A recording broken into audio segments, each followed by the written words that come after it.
Olá, bem-vindos de volta. Hoje iremos abordar alguns temas mais complexos, como o direito de imagem, ofensa à honra, criança e adolescente, o OFF, que é o sigilo de fonte, a remoção de conteúdo, o marco civil da internet e o direito de resposta. Vamos lá? Direito de imagem, aqui eu trouxe um exemplo para vocês de imagens que são pegas de redes sociais. Esse é um grande perigo. Os jornalistas muitas vezes pegam imagem da internet, rede social, e daí vai colocando e sem dar os devidos créditos. Eu vou dizer então o que vocês precisam fazer. Primeiro, rede social fechada não pode pegar imagem nenhuma. Então, se conseguir um acesso a uma rede social e você não é amigo da pessoa, é autorizado a tanto, não pode pegar imagem alguma. E redes sociais que são públicas, abertas ao público, daí nós temos algumas conversas para tratar. A primeira delas é que não se deve mudar o contexto daquela imagem. Não pode colocar a fotografia da pessoa na praia e daí falar, os juízes tiram muitas férias. Né, porque o juiz lá na rede social colocou a fotografia dele na praia. Então não pode colocar isso, porque o juiz colocou uma fotografia de umas férias, né, que daí não é uma imagem que ilustra, o juiz tira muitas férias. E a questão também da direito de imagem é que cada imagem, por exemplo, cada fotografia, né, vamos falar de fotografia, ela tem dois direitos envolvidos nela. O direito do autor, daquele que tirou a fotografia, e o direito do retratado, da pessoa que está aparecendo na fotografia. O autor, o crédito da autoria daquela fotografia sempre tem que ser dada. Precisa sempre dizer de quem é a fotografia. Muitas vezes não tem, você pode colocar retirada de direito das redes sociais. Enfim, é uma forma que algumas empresas têm decidido isso. As fotografias também, elas têm o direito daquela pessoa que está retratada, e que é o que nós vamos ver aqui nessa próxima tela, que é, por exemplo, é uma matéria noticiando ali que um dos crimes era a saída do banco. E as prefeituras aprovavam leis de proibir o uso de celular dentro das instituições, das agências bancárias. Por quê? As pessoas iam lá com fotografias, fotografada quem estava entrando com dinheiro, que tinha retirado dinheiro, e depois passava para o amigo ladrão, ia lá, o outro assaltava a pessoa. Só que colocaram ali essa imagem daí que com uma pessoa que estava saindo do banco. E é claro que essa pessoa não era um ladrão, era uma pessoa, um usuário da agência de banco, e ele não gostou de ter sido colocado nessa fotografia porque parecia que ele que era um dos criminosos. Então, ele entrou com um processo também de danos morais contra o veículo, às vezes entra contra o fotógrafo também. Então, é para mostrar aí as imagens fora de contexto, que não pode ter imagem fora de contexto. A imagem, eu gosto sempre de dizer para os jornalistas quais são os cuidados. São mais ou menos aqueles mesmos que a gente tinha falado sobre para qualquer documento, né? Mas é isso, o fotógrafo deve guardar todas as fotografias tiradas. Rolo de filme, se for rolo de filme, CD, se for CD, e não apenas a fotografia que foi publicada, deve guardar toda a série das imagens que foram feitas para aquela reportagem, porque isso pode ser importante para a defesa posterior. Quando você for processado, o seu advogado pode usar aquele conjunto das imagens para a sua defesa. Isso já aconteceu muitas vezes, que eu tive que mostrar, por exemplo, que o jornalista publicou uma imagem e que tinha uma série de outras imagens, que na verdade a pessoa retratada ficou posando para o jornalista, e não é que foi feita uma fotografia para as escondidas. Então é bom a gente vocês guardarem essas imagens, tudo. Como eu falei, não é guardar no celular, que trocou o celular, perdeu. Não, tem que ser uma coisa catalogada durante pelo menos o período de 3 anos, lembrando que quando eu falo de período, é desde a data da primeira veiculação, ou desde a data que entrou na internet, ou foi ao ar aquela imagem, ou aquela fotografia. A questão dos direitos autorais, ela caminha muitas vezes junto com a questão da concorrência desleal. As pessoas publicam fotografias em todos os lugares, todo o tempo. Tem alguns dados aqui nesse slide que eu trouxe para vocês de quantas imagens são publicadas, mas precisa ver se o jornalista está criando um novo conteúdo ou se ele está copiando um conteúdo alheio, onde nós vamos ter problema. A cópia de um conteúdo alheio pode ferir o direito autoral, assim como pode também representar, conforme for feito, uma concorrência desleal.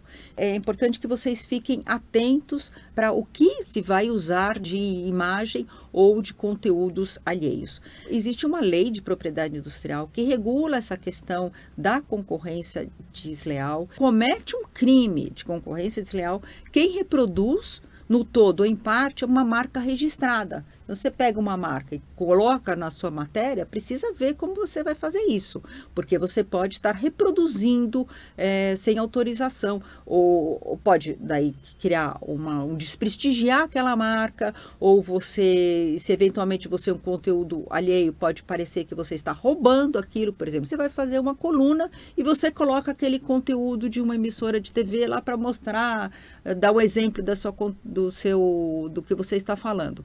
Mas afinal, aquele conteúdo da emissora de TV não sei, a maior parte da sua apresentação. Se é a maior parte, você pode caracterizar que você está violando, que você está trazendo para o seu blog um conteúdo alheio para que as pessoas pensem que aquilo lá não é o blog da pessoa tal, é o conteúdo da rede de televisão XPTO. Então, é importante que esse uso de imagens, de marcas, de outros, seja muito bem avaliado antes de ser usado. Para além do problema da concorrência desleal, nós temos a questão do direito autoral. Eu queria lembrar para vocês que o direito autoral possui direito autoral moral e o patrimonial. Aqui hoje nós só vamos ver o direito autoral moral, de natureza moral, e ele é aquele que é vinculado à personalidade do autor. Ele é perpétuo, inalienável. Quem criou uma obra será sempre o autor daquela obra. Ele não pode vender a autoria da obra. Eu fiz, mas você coloca aí que foi você. Não existe isso. Ele é inalienável. E somente a pessoa que criou que pode modificar aquela obra. Então, você não pode pegar uma fotografia, uma imagem da internet e colocar no seu blog, no seu site, e modificar além disso. Porque se você não tem autorização do autor para modificar aquela imagem, você não pode modificá-la. Os dispositivos são claros em dizer isso. Eu sugiro que vocês tratem de ler essa lei, de tentar entender quais são os direitos que são protegidos. Basicamente, o que eu preciso dizer para vocês é que vocês não podem modificar uma obra, né? Não pode, então, pegar a fotografia de uma escultura e fazer desenhozinho naquela escultura. E também vocês precisam dar o crédito ao autor da imagem. Outro assunto que nós vamos conversar é a questão da ofensa, né? A ofensa à honra. Então, muitas pessoas dizem que foram ofendidas na sua honra. Um caso típico é esse caso daqui que eu trouxe para vocês, dos promotores, e que tinha na matéria jornalística, reproduziu-se o que outras pessoas teriam dito sobre aqueles promotores, por exemplo. Foi um caso. Elas disseram que a acusação era um lixo. Não são promotores, são 3 patetas. Deram um tiro no pé. E daí seguia a matéria aí, no caso era do ex-presidente Lula. E a matéria continuava. Foi assim que a denúncia foram avaliados por professores de direito, especialistas, e os promotores entraram com ação e tal. O que acontece? O jornalista não é responsável pela declaração de terceiros, né? Mas outros momentos o judiciário entende que o jornalista deu voz a esses terceiros para que eles manifestassem a sua opinião e que fosse divulgada, difundida. No caso, por exemplo, o juiz entendeu que no caso dos autos, ao publicar uma matéria qualificando os promotores de 3 patetas, eu lembro que não foi o jornalista que qualificou, foi aquela pessoa que tinha dado a declaração. A requerida, que era a empresa editora daquele jornal, ultrapassou o direito de crítica que decorre do Estado Democrático de Direito, esbarrando em ofensa pessoal aos profissionais, aos autores. Ou seja, 3 patetas não é uma palavra muito legal de ser chamada às pessoas. Talvez, assim, de tudo que nós estejamos conversando aqui nessas 2 aulas, talvez uma questão que seja mais essencial de todas são matérias ou fotografias envolvendo criança e adolescente. É importante que fique na cabeça de vocês, saibam que qualquer referência a criança e adolescente ou qualquer fotografia de criança e adolescente é extremamente sensível. Pensem 10 vezes antes de colocar o nome de uma criança e adolescente. Pensa 10 vezes antes de colocar uma fotografia sem borrar os olhos ou o rosto inteiro. Se vocês tiverem uma instância superior para quem conversar sobre o risco-benefício de colocar aquela imagem ou daquela frase, ou aquela referência, vocês devem consultar essa instância superior, porque é um risco quase que fatal, inúmeras vezes tem risco. Então, é a coisa talvez mais importante.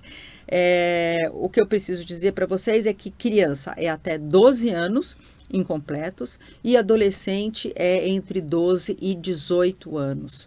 É claro que quando você vai tirar uma fotografia, eu tenho aqui outro exemplo que a gente vai ver, quando você vai tirar uma fotografia, muitas vezes a pessoa entre 17 anos, 19, a de 25 parece ter 17, a de 16 parece ter 25, então vocês precisam saber quantos anos que aquela pessoa tem, porque se tiver abaixo de 18 anos, não fotografe sem autorização dos pais e mesmo assim é extremamente complicado.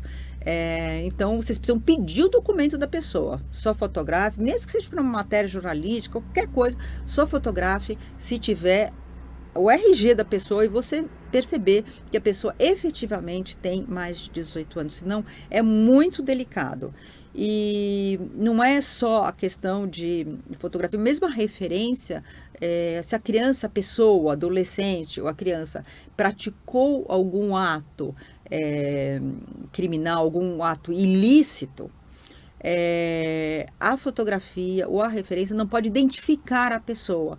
Por isso que muitas empresas jornalísticas colocam então os olhos borrados, o rosto borrado. Quanto mais borrado, melhor. Ou coloca então siglas do nome, mas a sigla não pode, aqui está escrito, ó, iniciais do nome e sobrenome. Se a inicial do nome e do sobrenome identificar a criança, é um problema, é grave.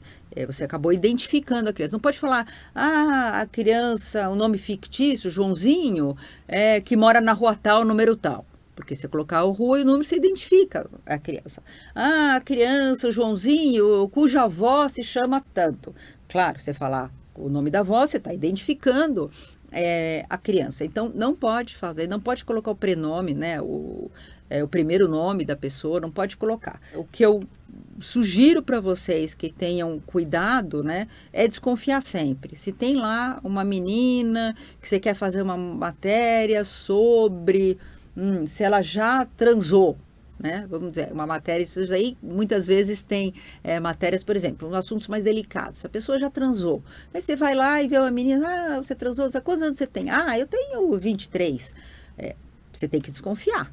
Ela pode até parecer 23 anos, mas você tem que desconfiar, pega o RG dela. Sempre, então, pegar documento ou declaração escrita da pessoa sobre a idade e, no caso de a matéria envolver necessariamente, precisar envolver, né, criança e adolescente, por exemplo, eu tive alguns casos de a questão de uso de camisinha, por exemplo, é bom você pegar a autorização com os pais. Se você quiser fazer uma matéria sobre uma adolescente, que você usa ou não usa camisinha, o pai tem que dizer se a adolescente pode dar aquelas declarações. Precisa ter uma declaração com os pais, senão pode virar problemas, são rotineiros em qualquer escritório de advocacia que trabalha para jornalistas, esses problemas com criança e adolescente. Aqui, por exemplo, eu estou mostrando um caso simples, era uma adolescente que estava dando um beijo no namorado num clube e teve uma condenação para a empresa editora. Por quê?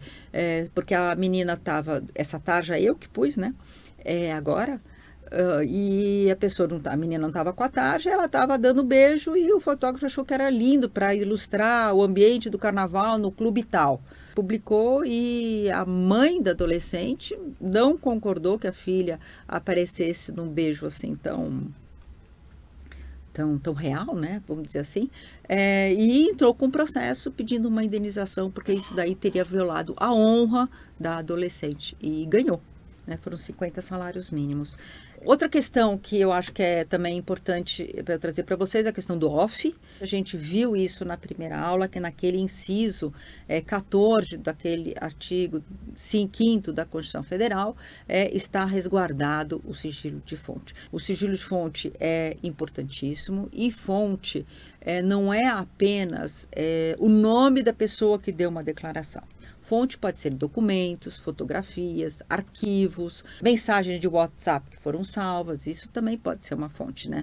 Então, o jornalista, ele não é obrigado a declarar quem deu aquela declaração para ele, declarar quem disse aquilo para ele. Não é obrigado tampouco a entregar os documentos que deram base a uma matéria jornalística, mas é necessário entender que quando o jornalista não diz o nome da pessoa ou não entrega os documentos, o jornalista é responsável por aquilo que ele noticiou.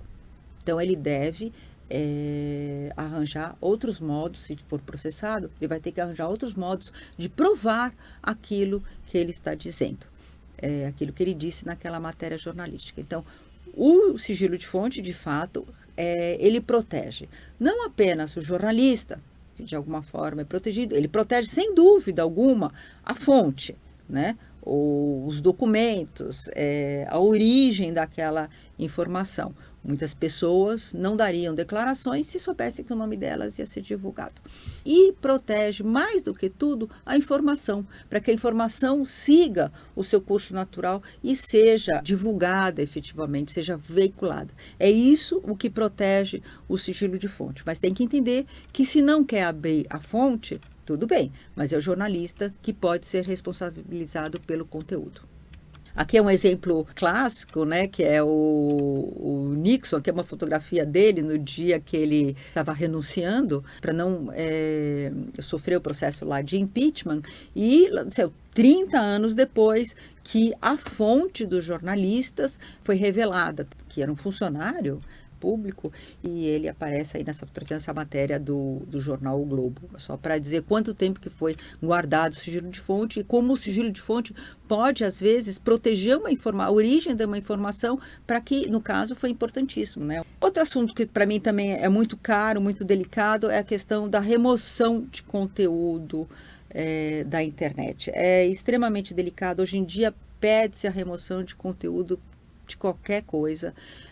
Eu entendo particularmente, esse daqui é um entendimento particular meu mesmo, não é um entendimento dos tribunais, eu entendo que não pode, nenhum conteúdo pode ser removido e que os conteúdos, eles tem essa facilidade hoje em dia, de que os conteúdos, eles podem ser aditados, complementados, podem ser colocados links com explicação, se está dito ali, por exemplo, que o processo foi arquivado e depois o processo foi desarquivado, no futuro as pessoas podem colocar, olha, uma observação, aquele processo foi arquivado, aquela pessoa foi processada, mas o processo foi julgado improcedente.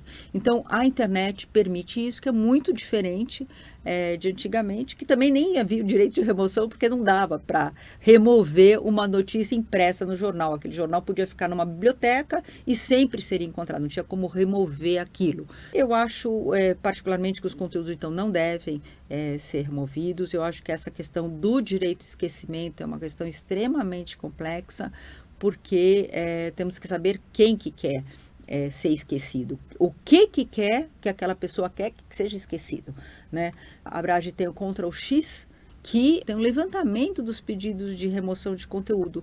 E vocês vão notar que os maiores pedidos, a maior quantidade de pedidos de remoção de conteúdo, ela se dá em anos de eleições. Quem pede essa remoção são políticos. Muitas vezes são políticos ou partidos políticos. Então, veja bem, numa época que as pessoas mais necessitam ter informação daqueles para quem eles vão votar, é que os políticos querem que seja retirada aquelas informações. A gente precisa saber que informação que quer que seja retirada. É claro, as pessoas não gostam que seja informação desfavorável a elas, mas gostam que fiquem só as favoráveis, mas não é sempre possível, porque a internet, os jornais, são arquivos enormes, né? A internet é um arquivo enorme e que não vai poder tirar a informação que as pessoas querem, senão, sob pena de se alterar a história, alterar a memória, o que a gente vai lembrar no futuro sobre aquele assunto. Então, é um ponto que eu acredito muito delicado. Aqui eu trouxe 2 casos de pedido de remoção de conteúdo. Um deles é o da Marcela Temer. Vocês devem lembrar, a Marcela Temer entrou com processo contra a Folha de São Paulo, pedindo que a Folha de São Paulo removesse ali umas mensagens que ela tinha trocado, enfim, que não sei quem. E um juiz, de fato, determinou que a Folha de São Paulo removesse aquele conteúdo, e o jornal recorreu e conseguiu, então, voltar com aquele conteúdo para a sua edição online. É um caso importante, porque é claro que eram os documentos que a Marcela Temer pediu que fossem removidos, estavam na internet, então eram de acesso público, não havia nada que violasse a intimidade dela, eram tudo coisas... dados, né, declarações referentes ao governo do então presidente Temer. Então não havia razão para que fossem removidos aqueles documentos, aqueles arquivos, e foi essa a fundamentação da defesa, e com essa fundamentação é que o material voltou para a internet. Aqui é um caso de remoção de conteúdo de um vídeo. Era um carnaval em Salvador, numa via pública, e a prefeitura autorizou a colocação de câmeras. E o vídeo tinha essa legenda, vamos dizer assim: loira enlouquece após beijar folião. A loira, no caso, não gostou de ter sido publicado o vídeo com ela, com o beijo dela nesse folião, apesar de que era uma via pública, era uma imagem que tinha sido captada pelas câmeras que haviam sido colocadas em Salvador para o carnaval. Então era específico, era para aquilo, né? As câmeras eram para pegar as imagens, e esse vídeo revelou as imagens, e a loira, por exemplo, não gostou. E o tribunal achou que deveria retirar, de fato, esse vídeo da internet, porque expunha a mulher, ainda que ela estivesse numa via pública. Porque falou que ela estava num canto da vida pública, que não seria tão divulgado se não tivesse, não seria nem objeto de atenção de ninguém se não tivesse tido aquela notícia nesse portal. Então, é um outro exemplo de situação de remoção de conteúdo.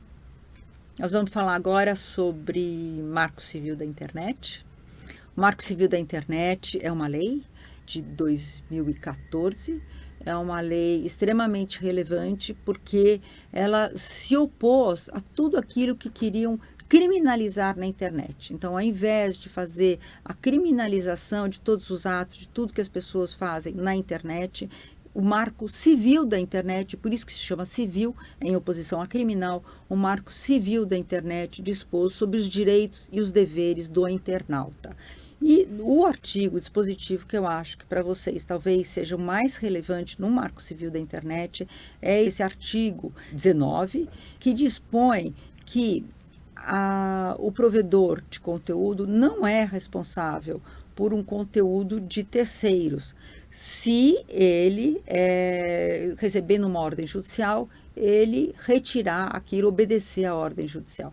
Se ele não obedecer à ordem judicial, daí ele é responsável por aquele conteúdo.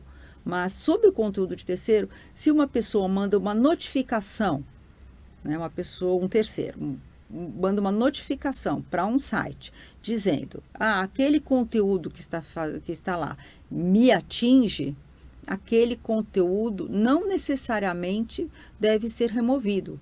Sobre o direito de resposta, é importante notar que existe 2 fases no direito de resposta. Uma que é a extrajudicial e a outra fase que é a judicial. Eu recomendo a vocês, é uma lei específica, eu recomendo a vocês que assim que receberem uma notificação de questão de direito de resposta, vocês procurem um advogado para orientá-los, porque os prazos do direito dessa lei são muito exíguos, são muito pequenos, muito curtos, esse prazo de 24 horas. Então, vocês têm que estar completamente alertas quando receberem alguma notificação do direito de resposta, sendo que é importante que Quando uma informação ofender, ou for completamente errada, ainda que por equívoco, ela pode ser, corrigida, ou a pessoa que foi objeto, a vítima, como eu estou sempre me referindo, dessa notícia, ela pode requerer uma resposta para corrigir a informação. É esse o direito de resposta. Acabaram as apresentações, os temas que eu tinha que fazer para vocês. Queria agradecer a atenção. Muito obrigada.